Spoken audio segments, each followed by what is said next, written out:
Halo sobat semua, jumpa kembali di channel Kuntari Insagi. Masih dalam suasana pandemi, tentu kita merindukan sekali kapan kita bisa jalan-jalan, kapan kita bisa bepergian. Tapi kita harus tetap sabar sampai dengan selesai dari masa pandemi ini. Dan sambil nunggu selesai masa pandemi, kita siapkan semua peralatan tempur kita untuk jalan-jalan nanti. Salah satunya adalah paspor. Kebetulan masa berlaku paspor saya sudah habis, jadi kita akan buat tutorial bagaimana cara melakukan penggantian paspor baru yang masa berlakunya sudah habis, khususnya untuk yang di Jambi. Tapi cara ini juga bisa dipakai untuk seluruh wilayah Indonesia ya, sama. Baik, kita simak tutorialnya.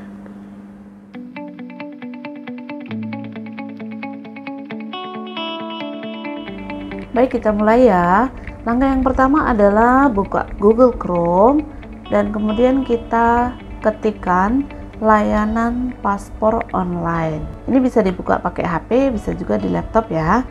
Dan kemudian kita buka www.imigrasi.go.id. Ini adalah situs resmi dari imigrasi.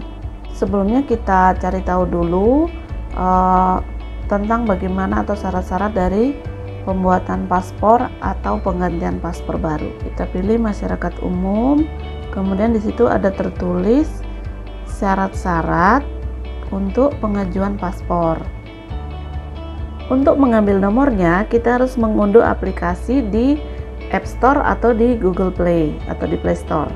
Setelah kita mengambil nomor antrian, kita akan datang ke kantor dan mengikuti prosedur berikutnya, mulai dari pemeriksaan kelengkapan, kemudian wawancara, pengambilan foto, sidik jari, kemudian pembayaran biaya paspor, dan langkah terakhir adjudikasi. Untuk biayanya, buat baru maupun penggantian itu sama ya, 350.000 untuk paspor biasa. Untuk permohonan penggantian paspor, di situ ada pilihan paspor hilang atau paspor masih ada. Kemudian kita pilih, karena kita kategori dewasa, kita pilih kategori usianya dewasa. Persyaratannya, untuk persyaratan pembuatan penggantian paspor, tadi saya hanya diminta KTP elektronik, kemudian paspor yang lama dan KK. Kalau untuk buat baru itu ada tambahan, misalnya akta kelahiran, akta perkawinan, ijazah, atau di mana yang ada data kita, ada nama, tempat tanggal lahir, nama orang tua. Dan itu namanya harus sama semua ya, tidak boleh ada yang berbeda. Satu huruf berbeda saja bisa jadi nanti akan bermasalah. Kalau untuk anak-anak di bawah 17 tahun, itu persyaratannya sedikit berbeda ya. Karena ada tambahan, yaitu harus menunjukkan KTP ayah atau ibu yang masih berlaku, atau surat keterangan pindah ke luar negeri, kemudian ada KK, ada akte kelahiran atau surat baptis, kemudian ada akta perkawinan atau buku nikah orang tua. Kemudian ada tambahan misalnya dari warga negara asing. Nah, kalau sudah tahu persyaratannya, sekarang kita ke langkah berikutnya, yaitu mendaftarkan atau mengambil nomor antrian online. Untuk mengambil nomor antrian online, kita harus download dulu aplikasi layanan paspor online di Play Store atau App Store. Kemudian kita harus mendaftar dulu supaya bisa menggunakan aplikasi itu. Pendaftarannya bisa menggunakan, kalau di situ tertulis bisa menggunakan akun Google, bisa juga menggunakan Facebook. Tapi tadi saya coba pakai Facebook, tidak bisa, jadi hanya bisa pakai akun Google atau Gmail. Silakan dibaca terlebih dahulu pengumumannya, itu berisi info persyaratan dan langkah-langkah yang perlu kita lakukan. Itu sebelum kita mulai disuruh menyiapkan identitas diri, yaitu KTP, KK, akte lahir, akte nikah, ijazah. Kalau kita mendaftarkan anggota keluarga bukan untuk diri sendiri, itu nama kita harus sesuai dengan yang tertulis di KK. Dan aplikasinya hanya bisa dipakai satu kali. Kalau kita salah, itu harus 30 hari kemudian baru bisa menggunakan lagi. Nah, kita harus login dulu. Misalnya kita akan menggunakan akun Google. pilih akun yang akan kita gunakan untuk mendaftar, klik OK. Nah, ini adalah formulir pendaftaran untuk akun layanan paspor online. Kita isi semua mulai dari NIK, tanggal lahir, nama lengkap, kemudian pilih username. Username-nya kita coba dulu, kalau memang sudah tidak ada, sudah dipakai orang lain, kita harus ganti username baru. Kemudian buat password, kemudian konfirmasi lagi password yang kita buat tadi harus sama. Kemudian email yang kita pakai. Setelah itu kita masukkan nomor handphone, kemudian pilih jenis kelamin, kemudian ketik alamat sesuai KTP, pilih provinsi, pilih kabupaten atau kota, dan pilih kecamatan. Setelah itu baru klik daftar. Nah, kalau datanya semua sudah benar, nanti kita akan punya akun untuk masuk atau login. Nah, setelah terbuka aplikasinya, kita klik antrian paspor. Kemudian akan muncul beberapa kantor imigrasi yang ada di sekitar tempat tinggal kita. Karena tadi kita sudah hidupkan lokasi ya, itu gunanya untuk melihat di mana kita tinggal, maka yang terdekat akan muncul di pilihan itu. Dan saya pilih yang terdekat, yang paling atas, yaitu kantor imigrasi Jambi yang ada di kota Jambi. Langkah berikutnya adalah menentukan tanggal kedatangan, waktu kedatangan, dan jumlah pemohon. Setiap akun hanya dapat mendaftarkan maksimal 5 pemohon dengan ketentuan 4 pemohon lainnya masih berada dalam 1 KK. Tanggal ini kita bisa pilih yang berwarna hijau, berarti masih tersedia slot untuk antrian. Kalau tidak ada lagi berwarna hijau, kita harus tunggu tanggal lain di mana ada yang berwarna hijau atau yang masih tersedia. Kita pilih tanggal, kemudian kita pilih jamnya. Ada jam pagi yaitu jam 8 sampai jam 12, dan jam siang itu jam 1 sampai sore. Kita tinggal pilih mau pagi atau siang. Setelah itu kita akan mendapatkan nomor antrian, yang itu bisa di screenshot di HP kita, bisa juga di download dalam bentuk file PDF. Nah, file screenshot nomor antrian itu yang akan kita tunjukkan ketika kita datang ke kantor imigrasi sesuai dengan tanggal dan waktu yang sudah kita dapatkan waktu mengantri tadi.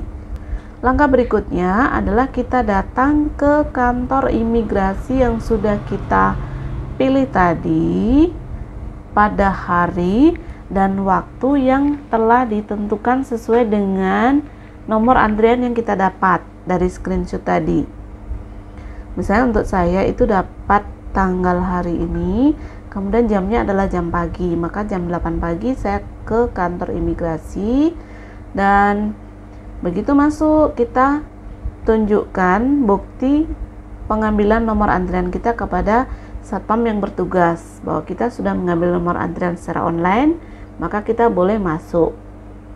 Jangan lupa prokes, cuci tangan dulu, dan kita masuk. Tunjukkan nomor antrian tadi kepada petugas yang ada di bagian servis. Nanti dia akan mencetak hasil dari nomor antrian kita dan ditunjukkan ke ruang berapa untuk ke tahap berikutnya. Dan setelah dari pelayanan yang pertama dari customer service tadi, kita akan masuk ke ruang wawancara. Kita bawa semua dokumen yang udah kita siapkan tadi. Kalau saya karena penggantian paspor baru, saya cukup bawa paspor lama, kemudian KTP elektronik, kemudian KK. 3 itu aja. Kita tunjukkan kepada petugas, jangan lupa bawa fotokopi dan aslinya. Semuanya kita serahkan kepada petugas. Kemudian kita harus mengisi formulir yang diisi manual yang berisi data-data yang seperti yang kita bawa tadi. Ada nama, kemudian tempat tanggal lahir, alamat, nomor HP, tempat kerja, kemudian data orang tua, nama ayah, nama ibu, dan lain-lain. Setelah itu datanya kita tanda tangani dan kita akan masuk ke tahap berikutnya. Datanya akan diverifikasi, disesuaikan dengan berkas yang kita bawa sambil diwawancara. Jadi wawancara itu kita akan ditanya mau pergi kemana, kemudian tujuannya apa. Kalau saya karena tujuannya untuk acara ibadah sekaligus wisata, maka saya saya jawab untuk ibadah. Kemudian negara yang kita tuju, sebutkan nama negara yang lain yang mana yang ingin kita tuju. Setelah itu nanti kita akan masuk ke tahap pengambilan gambar atau foto. Nah, saat pengambilan foto itu petugasnya nanti akan benar-benar mengatur kita, mengarahkan kita supaya fotonya itu benar-benar bagus sesuai dengan standar yang ditetapkan oleh kementerian.